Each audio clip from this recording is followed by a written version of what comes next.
El 25 de julio de 2024, bajo un sol fulminante, un operativo policial esperaba la llegada de una avioneta en el aeropuerto de Santa Teresa, una pequeña localidad a pocos kilómetros de El Paso, Texas. A bordo se encontraban Joaquín Guzmán López, hijo del narcotraficante El Chapo Guzmán, junto al legendario capo Ismael El Mayo Zambada, uno de los fundadores del Cártel de Sinaloa. En la pista, agentes estadounidenses del FBI y la DEA esperaban para ejecutar la captura más importante de los últimos años y dar un fuerte golpe al crimen organizado mexicano. Guzmán y Zambada, quienes eran buscados por producción y tráfico de fentanilo, entre otros delitos, finalmente fueron detenidos. Sin embargo, con el correr de los días, se hizo pública una carta de parte de El Mayo Zambada. En ella afirmaba que no había sido detenido por las autoridades norteamericanas, sino que Joaquín Guzmán lo había engañado y trasladado contra su voluntad a El Paso, Texas. A partir de aquella declaración, la facción de Sinaloa, los Mayos, le declaró la guerra a los Chapitos por traición. Ambos bandos comenzaron a librar una batalla sangrienta por el control de plazas clave, rutas de narcotráfico y poder. Entre balaceras, homicidios, desapariciones y pánico social sitiaron Sinaloa, más precisamente su capital, Culiacán. Pero, ¿cómo comenzó realmente esta guerra? ¿Quiénes fueron los protagonistas? Y lo más importante, ¿qué está pasando en la actualidad? En este video te llevaremos al corazón del conflicto. Además, descubriremos los diferentes caminos bifurcados que tuvieron que transitar los diferentes protagonistas para llegar a su trágico y violento presente. Para ello tendremos que remontarnos a los comienzos y para entender mejor el contexto histórico de sus orígenes. A finales de la década de 1950, Culiacán se convirtió en el epicentro de una incipiente economía subterránea, basada en las drogas ilícitas exportadas a los Estados Unidos. La finalización de la carretera panamericana y la construcción del aeropuerto regional en la década de 1960 aceleraron la expansión de una infraestructura de distribución viable para las familias que posteriormente dominarían los cárteles de drogas en el noroeste de México. Pedro Avilés Pérez, también conocido como el León de las Sierras, fue un pionero del narcotráfico en Sinaloa a finales de la década de 1960. Fundó el Cártel de Sinaloa, inicialmente conocido como Cártel del Pacífico. Avilés fue el mentor, entre otros, de su sobrino, Joaquín El Chapo Guzmán, y lo ayudó a dar sus primeros pasos en el narcotráfico. Tras la muerte de Avilés, el cártel quedó en receso, lo que llevó al surgimiento del Cártel de Guadalajara. En 1978, este cártel fue fundado por Miguel Ángel Félix Gallardo, el jefe de jefes, Rafael Caro Quintero, el narco de narcos, y Ernesto Fonseca Carrillo, Don Neto. Su objetivo principal era transportar opio, marihuana y posteriormente cocaína a los Estados Unidos. El cártel finalmente logró controlar casi todas las operaciones de tráfico de estupefacientes en México a finales de los 70 y 80. Sin embargo, en pleno auge lograron traficar cocaína a los Estados Unidos con envíos de varias toneladas cada mes a principios de los 80 y se estima que llegaban a obtener $5.000 millones anuales. Sin embargo, las autoridades siempre vigilaban de cerca cada paso de las rutas del narcotráfico. En 1989, Miguel Ángel Félix Gallardo, uno de los fundadores del cártel, fue detenido junto a otros capos narcos. Tras la captura de sus líderes en 1989, la organización se dividió en tres facciones. El Cártel de Tijuana, liderado por los hermanos Arellano Félix. El Cártel de Juárez, liderado por Vicente Carrillo Fuentes y Amado Carrillo Fuentes. Y el Cártel de Sinaloa, liderado por Joaquín El Chapo Guzmán, junto a Héctor El Güero Palma e Ismael El Mayo Zambada. Con esta nueva generación de narcos también comenzó otra era para el narcotráfico. La década de los 90 para el Cártel de Sinaloa fue una década de cambios, pero también de cambios de mando, y estuvo acompañada de varias detenciones. Además, en aquellos años comenzaron algunas guerras entre facciones. En noviembre de 1992, Guzmán envió a 40 hombres armados a irrumpir en una fiesta del Cártel de Tijuana, en Puerto Vallarta, matando a 9 personas. El cártel de Tijuana respondió intentando asesinar a Guzmán en el aeropuerto de Guadalajara en 1993, pero en su lugar asesinó a un cardenal católico mexicano. Guzmán huyó a Guatemala, donde fue detenido 2 semanas después. En aquel lapso, el Güero Palma Salazar tomó el mando de Sinaloa, pero aquello duró poco. Fue detenido en 1995 por el ejército mexicano. Durante ese periodo, el líder del cártel fue el Mayo Zambada, que perduró al mando durante varios años. Fue el líder principal de la organización criminal, pero delegando la mayoría de las operaciones del cártel a varios de los mandos medios. Pese a todo, en enero de 2001, el Chapo Guzmán escapó de prisión antes de que se dictara una orden de extradición a Estados Unidos y recuperó rápidamente el control total de la organización. En 2008, la alianza entre Guzmán y los Beltrán Leiva se rompió después de que los hermanos sospecharan que Guzmán había entregado a Alfredo a las autoridades. Esto desencadenó una sangrienta guerra en la que los hermanos Beltrán Leiva asesinaron al hijo de Guzmán, Edgar, mientras se libraban batallas por todo Sinaloa y partes de Chihuahua y Durango que provocaron el desplazamiento forzoso de cientos de personas. En esta época crecieron los nombres de Guzmán, el Mayo Zambada y Juan José Esparragosa Moreno, el Azul, como los hombres más importantes y las caras visibles del cártel de Sinaloa. Para 2014, Guzmán fue detenido nuevamente en México, dejando el liderazgo de la organización en manos de El Azul y El Mayo. Al parecer, El Azul murió de un ataque al corazón en junio de 2014, aunque los rumores de que sigue vivo persisten. Mientras tanto, Guzmán cimentó su estatus como la mayor leyenda criminal de México cuando volvió a escapar de prisión, esta vez utilizando un túnel en el baño de su celda en julio de 2015. Pero el Chapo disfrutó poco tiempo de su libertad. En el 2016 se llevó a cabo la Operación Cisne Negro, orquestada por la Armada de México para su captura. A comienzos de ese año, Joaquín El Chapo Guzmán y su mano derecha, Orso Iván Gastelum Cruz, fueron capturados en Los Mochis, Sinaloa. Esta nueva captura de Guzmán y su posterior extradición a Estados Unidos en 2017 desató una lucha interna por el control del cártel de Sinaloa. Entre 2017 y 2021 se produjeron varios enfrentamientos entre grupos armados vinculados a El Mayo y los hijos del Chapo. Estas facciones eran los Chapitos, que estaban liderados por Ovidio Guzmán López, Iván Archibaldo Guzmán Salazar, Jesús Alfredo Guzmán Salazar y Joaquín Guzmán López, y por otro lado, la Malliza, que lideraba Ismael El Mayo Zambada. En enero de 2019, Vicente Zambada Niebla, el Vicentillo, hijo del Mayo Zambada, testificó en la Corte Federal de Brooklyn, Nueva York, en contra de Joaquín Guzmán. Su testimonio condujo a que el Chapo fuera condenado a más de 30 años de cadena perpetua. Esta disputa de poder originó uno de los conflictos más importantes entre facciones de narcotraficantes y fue el comienzo del final. Al poco tiempo, las Fuerzas Armadas de México intentaron capturar a Ovidio Guzmán López, el Ratón, lo que desató una ola de violencia en Culiacán, conocida como el Culiacanazo o Jueves Negro. En octubre de 2019, un gran convoy de vehículos se dirigió a la casa de Ovidio Guzmán López, uno de los hijos de El Chapo en Culiacán. Debían ejecutar la orden de un juez estadounidense. Los militares lograron capturar a Ovidio, pero rápidamente se vieron rodeados por hombres armados del cártel.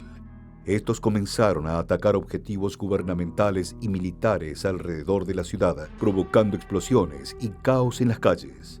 Los sicarios estaban bien equipados, con chalecos antibalas y ametralladoras pesadas. Ante la amenaza de ataques del cártel de Sinaloa, el gobierno mexicano decidió liberar a Ovidio Guzmán. 8 militares habían sido tomados como rehenes por los hombres de Guzmán. Aquel episodio dejó en evidencia la subestimación de las Fuerzas Armadas con respecto al cártel narco, pero además demostró el poder y la fuerza que ejerce el cártel en la sociedad mexicana. Cada facción del cártel de Sinaloa contaba con brazos armados o mini ejércitos bajo su mando que les permitieron proteger y tomar territorios. Los Chapitos, por ejemplo, estaban asociados a los Ninis, los Salazar, Gente Nueva y los Chimales. Por su parte, las redes asociadas a El Mayo colaboraron con los Antrax y los rusos. Para junio de 2021, Morgan, un operador de La Malliza, fue asesinado por sicarios de Los Chapitos en Sonora. Este hecho intensificó los enfrentamientos entre los bandos, con alianzas en juego para controlar la ruta del fentanilo en la frontera. Los hijos del Chapo Guzmán se convirtieron en un objetivo prioritario para las autoridades mexicanas y estadounidenses. Ovidio Guzmán fue detenido por las autoridades mexicanas en enero de 2023. El operativo fue denominado Operación Mongoose Azteca y logró la recaptura de Ovidio Guzmán en Culiacán. Durante su traslado a la Ciudad de México, sicarios del Cártel de Sinaloa sitiaron la ciudad para intentar liberarlo, pero sin éxito. Unos meses después, Ovidio fue extraditado a Estados Unidos. Para mediados de 2024, el Departamento de Justicia de Estados Unidos anunció la detención de Ismael El Mayo Zambada y Joaquín Guzmán López en El Paso, Texas. Aquella situación significó un antes y un después en la disputa del poder en Sinaloa. Lo que parecía una detención más de los líderes del cártel pronto desató una guerra sangrienta entre las dos facciones. El 25 de julio de 2024, autoridades estadounidenses custodiaron el arribo de una aeronave en el aeropuerto de Santa Teresa. En ella viajaban Ismael El Mayo Zambada y Joaquín Guzmán López, hijo del Chapo Guzmán. El aeropuerto era empleado principalmente para vuelos domésticos y era un lugar usualmente tranquilo y de bajo perfil. Sin embargo, fue utilizado para la detención de los líderes narcos del Cártel de Sinaloa en un operativo rodeado de misterio y alta seguridad.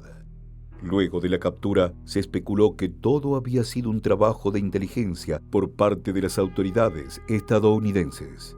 Sin embargo, al poco tiempo salieron a la luz algunas informaciones que develaron el misterio del operativo. El gobierno mexicano solicitó a Estados Unidos información sobre la operación y una explicación por la falta de cooperación bilateral. Por otro lado, el gobierno estadounidense aseguró que la captura de Zambada había sido voluntaria y parte de una negociación. En agosto, Ismael El Mayo Zambada, a través de su abogado, publicó una carta donde declaró que no fue detenido por autoridades de Estados Unidos, sino engañado por Joaquín Guzmán López y trasladado en contra de su voluntad a El Paso, Texas. En la carta, Zambada aseguró que fue obligado a subir a un avión privado. Dijo que en el interior Joaquín le había quitado la capucha de la cabeza y lo amarró a un asiento. En sus propias palabras declaró: "En el avión no había nadie más que Joaquín, el piloto y yo. La idea de que me entregué o cooperé voluntariamente es completa e inequívocamente falsa". Además, luego se conoció que Joaquín Guzmán López estaba bajo custodia del Buró Federal de Prisiones en Estados Unidos y por eso se entregó. Las declaraciones del líder narco fueron interpretadas por La Malliza como una traición por parte de los Chapitos.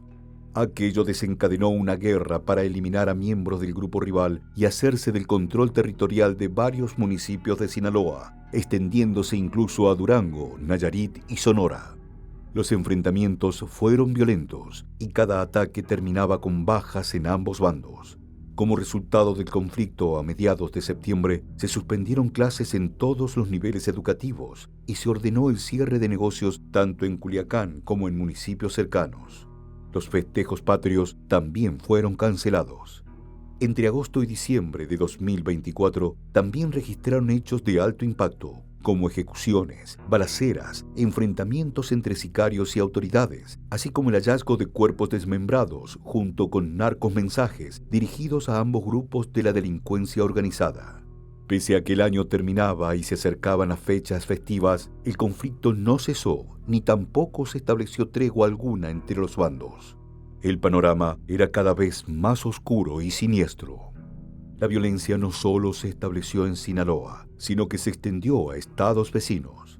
Los daños y el caos que ocasionaban fueron transformándose en método de propaganda y control territorial del crimen organizado. Cada bando parecía tener su propia insignia y dejaban mensajes escritos a su paso, desde el uso de símbolos como sombreros y pisas. Además, utilizaban tácticas modernas de difusión en redes sociales y videojuegos. Las estrategias de ambas facciones parecían evolucionar para adaptarse a una guerra que no solo se libraba con armas, sino también con mensajes y actos diseñados para intimidar y controlar el espacio digital. La Malliza, alineada con los seguidores de Ismael Zambada, adoptó el sombrero ranchero como su emblema, evocando la vieja escuela del narcotráfico y su conexión con las raíces rurales de Sinaloa.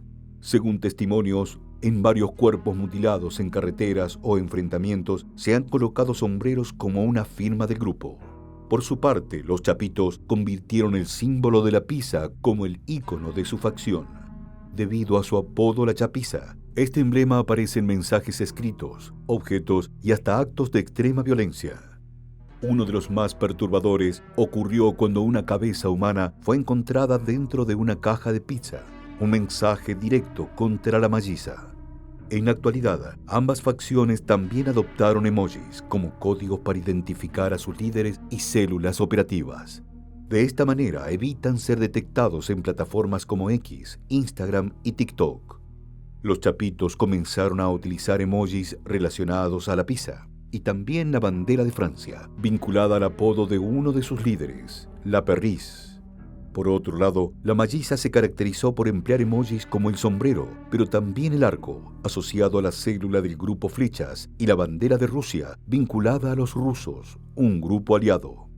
Por si esto no fuera suficiente, también encontraron nuevas formas de propaganda en plataformas como Roblox, un videojuego popular entre los jóvenes. Según investigaciones, algunos miembros de cárteles han utilizado estas plataformas para reclutar adolescentes y difundir mensajes, aprovechando la dificultad de las autoridades para monitorear estos espacios. A las estrategias digitales se sumaron las tácticas tradicionales de propaganda. Los volantes resurgieron como una herramienta clave en esta guerra. A principios de 2025, los Chapitos arrojaron volantes desde una avioneta en comunidades de la Sierra de Durango, acusando a figuras públicas, entre ellas políticos, empresarios y mandos de seguridad, de colaborar con el Mallito Flaco y su mano derecha. Los panfletos incluían nombres, fotografías y señalamientos sobre tráfico de drogas y extorsión. Por su parte, la Malliza distribuyó panfletos en municipios como Culiacán y Mazatlán, acusando a funcionarios estatales de proteger a los Chapitos. Además, en algunos señalaron a influencers y cantantes de apoyar a los hijos del Chapo. En la lista aparecían nombres como el de youtuber Marquitos Toys y Peso Pluma. Otro componente fundamental de esta guerra se estableció en la música. Los narcocorridos, difundidos en redes sociales y plataformas de streaming, glorifican a líderes criminales y refuerzan la narrativa de ambos bandos. Canciones dedicadas a personajes como el Comanche, el Gavilán o el Chavo Félix destacan los actos de violencia y poder de las facciones. Sumado a esto, los Chapitos también implementaron una estrategia de recompensas para capturar a figuras claves de la Malliza. En una ocasión, ofrecieron 3 millones de pesos por información sobre el Chavo Félix, yerno de Zambada y operador clave de los Mayos. Recientemente, la facción chapiza fijó su atención en el Comanche López, jefe de seguridad del Mallito Flaco, ofreciendo 1 millón de pesos por su localización. En los mensajes difundidos en redes sociales, los Chapitos lo acusan de generar violencia y operar bajo las órdenes de Zambada. A la violencia, los narcos le sumaron una creatividad sin límites para eliminar uno por uno a sus rivales. Sin embargo, el daño colateral de sus conflictos ocasiona la muerte de varios civiles que quedaron atrapados en el fuego cruzado. Las bajas de este conflicto armado se siguen sumando día a día. Se estima que en 2016, la ciudad de Culiacán ocupó el puesto 17 de las ciudades más violentas del mundo, de acuerdo con el Consejo Ciudadano para la Seguridad Pública y la Justicia Penal. Según las cifras oficiales del Secretariado Ejecutivo del Sistema Nacional de Seguridad Pública, en septiembre de 2024 se documentaron 103 homicidios dolosos en Sinaloa. Para octubre la cifra ascendió a 141 y en noviembre las víctimas subieron a 169, según datos preliminares. En la actualidad, la cifra sigue aumentando a pasos alarmantes. En lo que va del conflicto, se produjeron más de 750 asesinatos y 900 desapariciones, de acuerdo con cifras oficiales de la Fiscalía General del Estado de Sinaloa. En este contexto, el conflicto entre los chapitos y la malliza representa no solo una lucha por el poder dentro del narcotráfico, sino también un reflejo de las dinámicas cambiantes en el crimen organizado, donde las lealtades son frágiles y la violencia es una herramienta constante para imponer el control. A pesar de todo, en los últimos meses, algunos expertos aseguran que en la siguiente fase del enfrentamiento disminuirá la violencia. Se cree que las facciones del cártel necesitan de un entorno funcional para seguir extrayendo recursos. Es decir, que deberán tomar decisiones estratégicas para preservar su capacidad operativa y mantener sus ganancias. Pero esta calma sería resultado de un traslado de la guerra hacia las comunidades rurales y de rancherías. Sin embargo, nada está escrito sobre el desenlace de la guerra, y mucho menos sobre el futuro de las personas que viven en medio de ella.